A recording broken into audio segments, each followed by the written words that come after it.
এটা করেছি আজকে পাবদা মাছ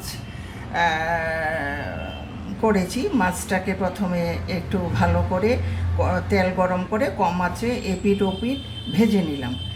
আর পেস্ট তৈরি করলাম, পেঁয়াজ, পোস্ত, শস্য আর কাঁচা লঙ্কা দিয়ে একসাথে গ্রাইন্ডারে করে নিয়েছি।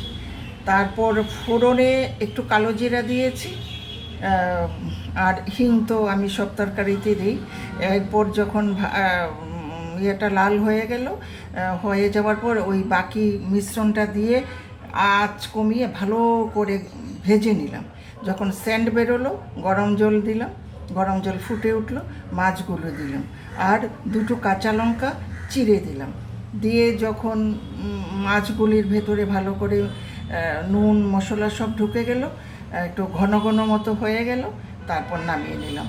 এটা পাবদা মাছ তো অনেক রকমের করি, এটা আজকে একটু ভিন্ন ধরনের।